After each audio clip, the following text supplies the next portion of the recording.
Burning politics. నిత్యం ఖద్దర్ నేతల dialogue బార్తో రణరంగాన్ని తలపించే తెలుగు నేల రాజకీయం రసకందాయంగా మారింది. సై అంటే సై అనే రేంజ్ లో సాగుతున్న పొలిటికల్ దంగల్పై ఒలుక్కేద్దాం. తెలంగాణ రాజకీయాలు జుగుప్సాకర స్థాయికి చేరుకున్నాయి.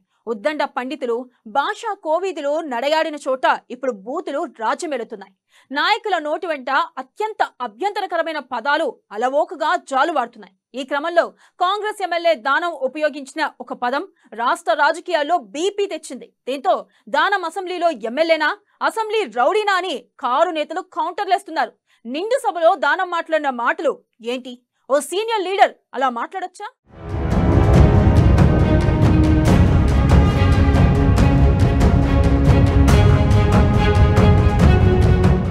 రాజకీయాల్లో పేట్రేగిపోతున్న బూతు సంస్కృతి. రాజకీయాలు చేయాలంటే రౌడీ భాష తప్పదా? అసెంబ్లీలో సహనం కోల్పోయిన దానం నాగేందర్ సభలో బూతులు మాట్లాడుతూ బీఆర్ఎస్ సభ్యులకు వార్నింగులు.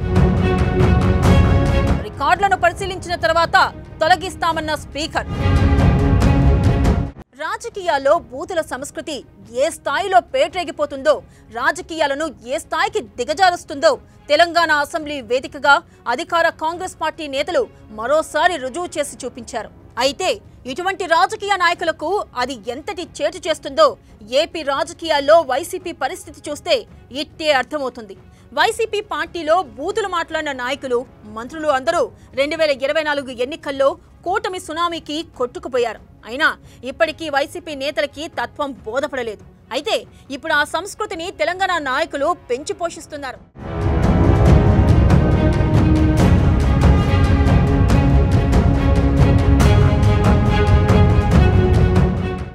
అసెంబ్లీ సమావేశాల్లో ప్రసంగిస్తున్న ఖైరతాబాద్ కాంగ్రెస్ ఎమ్మెల్యే దానం నాగేందర్ ప్రతిపక్ష పార్టీ నేతలను ఉద్దేశించి మాట్లాడుతూ నోరు జారారు.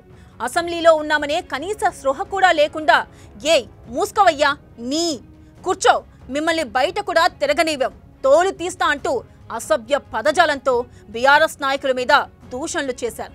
అధికారం ఉంది కదా అనుకొని ఒక సీనియర్ పొలిటీషియన్ గా సుదీర్ఘ రాజకీయ అనుభవం ఉన్న నేత కూడా ఇటువంటి విష సంస్కృతిని ప్రోత్సహిస్తూ తెలంగాణ సమాజానికి ఏం మేలు చేయాలనుకుంటున్నారు? రాజకీయాలు చేయాలంటే ఈ రౌడీ భాష తప్పనిసరి అనే సందేశాన్ని భవిష్యత్ రాజకీయ నాయకులకు ఇవ్వాలనుకుంటున్నారా?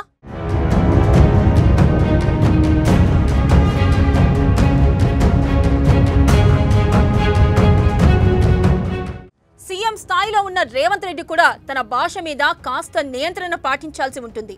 ఒక పార్టీ రాష్ట్ర స్థాయి అధ్యక్షుడిగా ఉంటూ ముఖ్యమంత్రిగా బాధ్యతలు నిర్వర్తిస్తున్న రేవంత్ కూడా ఒక్కో సందర్భంలో నోటిని అదుపు చేసుకోలేక విమర్శల పాలవుతున్నారు.